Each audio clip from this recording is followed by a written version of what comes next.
Throughout our series of update videos about the stables regeneration at Wentworth Woodhouse, we've focused on the works currently being undertaken in the southern corner of the site.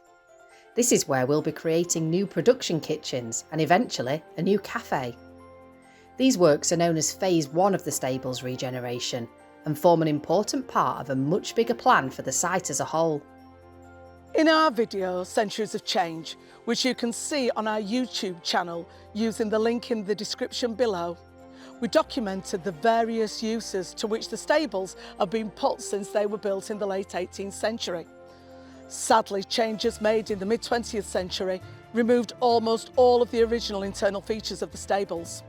There are just a few ghostly hints that remain, and of course, these will be protected and retained.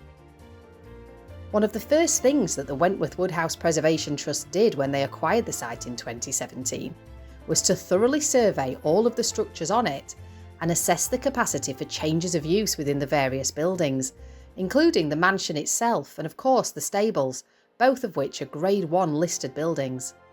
Extensive consultation took place, including input from the local residents on how the site may be regenerated, with a view to securing a sustainable future here at Wentworth Woodhouse. A master plan was drawn up, suggesting how the various parts of the site may be used to create a financially secure and self-sustaining model. So our outline strategy for the site is to create a mixed-use solution at Wentworth. The really key factors in developing this site have been around financial sustainability. So whatever we do here, we want to make sure that we don't find a group of people in the same position we've been in when we took on Wentworth in 100 years' time. We want the solution to be a permanent solution that economically stacks up. So that's a really important factor.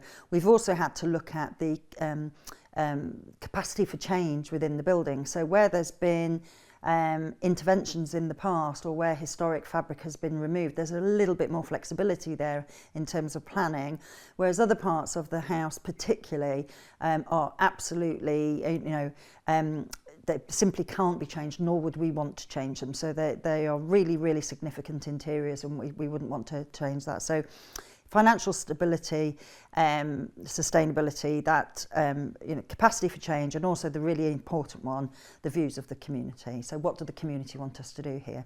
And those three things really formed the basis of our strategy. And what we came up with is a mixed-use solution, as I say, which allows for us to have cash flow year round. So if you can imagine, certain parts of the year we're much busier with visitors, with tourists, but in quieter times of the year we're much busier with things like corporate clients. So the solution will have some residential overnight accommodation, not permanent residential but just overnight, shops, restaurants, bars, big visitor experience, and the really key part of it, a major event centre which will have a major indoor area and a major outdoor area as well. Areas such as the staterooms inside the mansion, which have survived relatively intact since they were originally completed, offer little opportunity for a change of use. They will always remain the historically important heart of Wentworth Woodhouse. But other areas inside the mansion and across most of the stables complex were extensively remodelled during the 20th century, and almost all of the original interior fabric has been lost. This provides opportunities for us to reimagine these areas creatively and to explore how they might be used to generate revenues that can help secure the future of the site as a whole. The stables at Wentworth Woodhouse comprises three core areas. There's the stables buildings themselves, which originally housed over 80 horses, and the carriages and cars owned by the family. Behind this is a huge riding school, which was remodelled as a canteen during World War II for the army, and again as gymnasia when the Lady Mabel College of Physical Education used the site from 1950. And adjoining the stables is a series of residential buildings, including an ostler's house and a range of mews cottages that used to be home to staff at the stables and to some of the gardeners. By 2017, all these buildings were in a terrible state of disrepair. But the loss of so much of the original fabric has provided opportunities to extensively reimagine the site. Large new state-of-the-art production kitchens for example, will be a key feature in a much wider plan of works and a cornerstone of the redevelopment. In the main body of the kitchens, we've planned for the principal food preparation areas to be housed, and around this, smaller plating and pot washing facilities. This area gives easy access to the building that will become the new Stables Cafe. And at the eastern end of the current work site is an area that we hope to regenerate as a private dining area. This was originally part of the old carriage house. The remaining areas around the stable courtyard could become retail or commercial spaces, providing rental income for the Trust. And in the first floor rooms on the north and south range of the buildings, along with the Mews cottages and the Ostler's house, may be regenerated as overnight accommodation for visitors to events at the house or in the riding school. There will also be areas in the structure that may be used as museum space, or to tell the fascinating history of the stables themselves and the horses and staff who lived and worked here.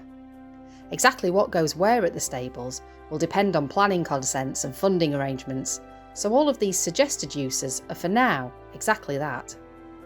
Like everything at Wentworth Woodhouse, the challenges are huge and the scale's vast.